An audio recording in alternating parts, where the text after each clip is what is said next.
عاد جو ہے یہ ہے حضرت نوح علیہ السلام کی چوتھی یا چھٹی پشت میں ہے تقریباً، نوح علیہ السلام کے اولاد میں سے. پھر عاد کی اولاد میں عاد جو ہے وہ خود ارم میں سے ہے. ارم ذات العماد، یہ جو کہا گیا ہے نا، ارم عاد کے آباء و اجداد میں سے ہیں. ارم ہی کی نسل میں ایک شخص گزرا ہے، شداد. نام سنا ہے شداد؟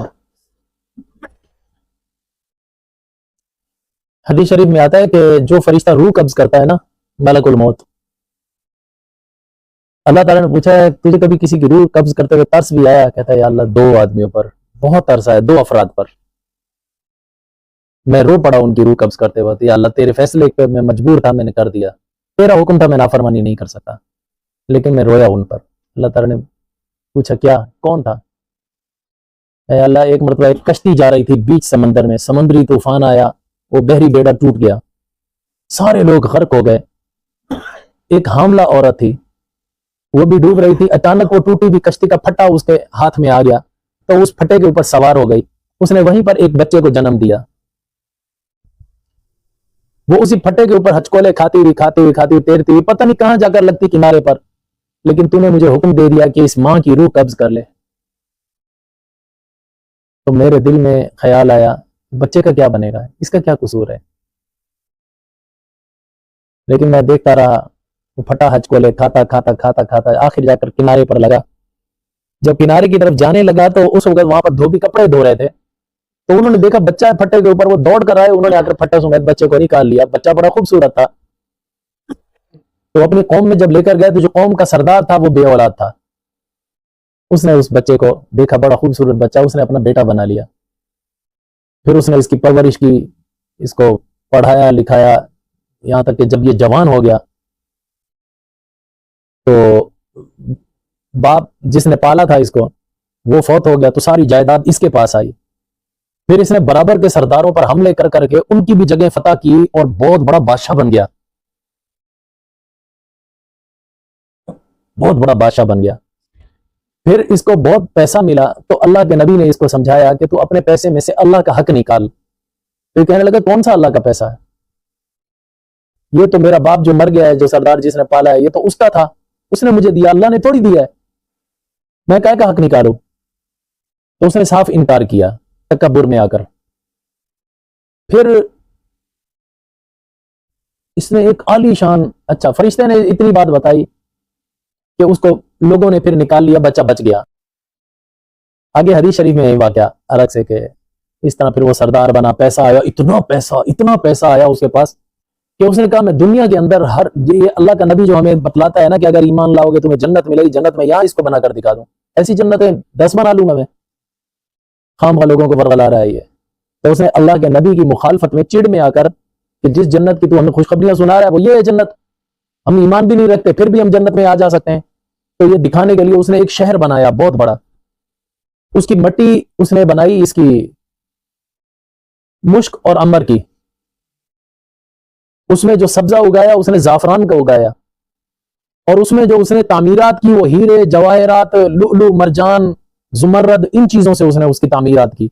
بڑا عالی شان. جب پورا محل اس کا تیار ہو گیا، جنت پوری تعمیر ہو گئی، جنت میں ہر قسم کی عیاشی کا سامان رکھا، ہر قسم کا، حوریں تک بھی پیدا بنا لی، سب کچھ کر لیا. سونے چاندی کی اینٹیں بنا کر اس نے ایک سونے کی اینٹ ایک چاندی کی اینٹ اس کی اس نے تعمیرات کی. جب پورا شہر بس گیا، بنا لیا، پھر بادشاہ سلامت نے آ کر افتتاح کرنا تھا. اسرائیل علیہ السلام کہنے لگے اللہ ایک تو نے اس بچے کو بے یار و مددگار جو چھوڑا اس پر میں رویا ماں کی روح قبض کر کے. دوسرا ایک بادشاہ تھا، اس نے ایک عالی شان جنت بنائی تھی، شہر بنایا تھا. جب وہ جنت میں داخل ہونے کے لیے گھوڑے سے اس نے پاؤں اتارا ہے، زمین پر ابھی رکھا نہیں تھا، آپ نے مجھے حکم دیا اس کی روح قبض کر لے. اس کو اپنی بنائی ہوئی جنت میں ایک قدم رکھنا بھی نصیب نہیں ہوا. مجھے بڑا دکھ ہوا، اتنی محنت کرتا گیا، اندر جانا بھی اس کو نصیب نہ ہوا. اللہ تعالیٰ نے فرمایا وہ بچہ کون تھا؟ اسرائیل علیہ السلام کہنے لگے اللہ وہ تو آپ جانتے ہیں. اللہ تعالیٰ نے فرمایا وہ شداد تھا. کہاں وہ شداد جس کی میں نے جنت میں داخل ہونے سے پہلے روح نکالی؟ کہاں وہی شداد. اللہ دیکھو کتنا کرم نواز ہے. اللہ اتنا بندے پر رحم دل ہوتا ہے, سب کچھ دیتا ہے, آخر میں بندہ تکبر کر کے دکھاتا ہے تو اللہ کا غضب نازل ہوتا ہے. اس نے بھی یہی کیا, اللہ تعالیٰ نے اس کو تباہ و برباد کیا. وہ شہر تباہ نہیں ہوا, وہ شہر اب بھی اس دنیا میں موجود ہے, لیکن اللہ تعالیٰ نے اس کے اوپر غیب کا پردہ ڈھانپ دیا ہے, ہمیں نظر نہیں آتا. ایک واقعہ بتلاؤں, حضرت امیر معاویہ رضی اللہ تعالیٰ عنہ کے زمانے میں, ان کا جب دور حکومت تھا حضرت امیر معاویہ کا, اس دور میں ایک صحابی ہیں حضرت عبداللہ بن قلابہ رضی اللہ تعالیٰ عنہ, ان کا اونٹ گم ہو گیا. تو اپنے اونٹ کو ڈھونڈتے عدن کے صحراؤں میں چلے گئے. وہاں جب گئے تو انہوں نے ایک عالی شان شہر دیکھا, اس کی مٹی مشک عنبر کی, اس کا سبزہ زعفران کا, اس کی ایک اینٹ سونے کی ایک اینٹ چاندی کی, بڑا عالی شان اس نے وہاں پر محل دیکھا. تو گھومتا رہا, دیکھتا رہا, تعجب کرتا رہا. پھر واپسی میں آتے وقت اس نے اپنا تھیلا بھرا ہیرے جواہرات کا, تھیلا بھر کے کندھے پہ رکھا, جتنا اٹھا سکتا تھا اس نے ہیرے جواہرات کٹھے کر لیے. اٹھا کر آیا حضرت امیر معاویہ رضی اللہ تعالیٰ عنہ کے پاس, آ کر کہنے لگا فلاں علاقے میں پورا شہر ہے ہیرے جواہرات کا بنا ہوا, تھیلا خالی کیا, ڈھیری کیا, کہا یہ دیکھو ہیرے جواہرات میں وہاں سے اٹھا کر لایا ہوں.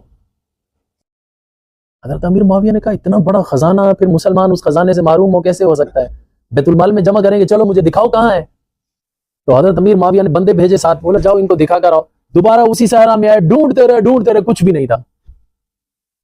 واپس آ گئے, واپس آ کر کہا, کہنے لگے گئے بھی اسی جگہ پہ ہیں, اسی قدموں کے نشانات پر گئے ہیں, لیکن واپس بھی اسی جگہ سے آئے ہیں, وہاں کچھ بھی نہیں ہے.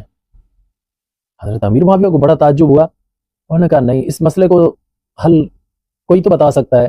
اس وقت مسلمانوں کا سب سے بڑا عالم دین کون ہے؟ لوگوں نے کہا حضرت کعب الاحبار رضی اللہ تعالیٰ عنہ. یہ پہلے یہودیوں کے بہت بڑے عالم تھے, پھر انہوں نے یہودی مذہب کو چھوڑ کر برحق مذہب عیسائیت کو قبول کیا. پھر جب زمانہ اسلام کا آیا, صحابہ اکرام نے ان کو دعوت دی, تو یہ ان کو جب اسلام کی حقانیت کا پتہ چلا, یہ پھر عیسائیت کو بھی چھوڑ کر یہ مسلمانوں کے عالم بنے. بہت بڑے عالم تھے, تورات کے بھی عالم, انجیل کے بھی عالم, قرآن کے بھی عالم, زبردست مفسر ہیں. آج تک ان کی تفاسیر کا سہارا لیا جاتا ہے. تو حضرت امیر معاویہ نے ان کو بلایا, ان کو کہا کہ کیا کوئی شہر ایسا بھی تھا جو ہیرے جواہرات کا بنا ہوا ہو؟ کہنے لگے ہاں. انہوں نے پھر شداد کا تذکرہ کیا, حضور صلی اللہ علیہ وسلم کی حدیث بتلائی. حضرت امیر معاویہ رضی اللہ تعالیٰ کہنے لگے وہ کہاں ہے؟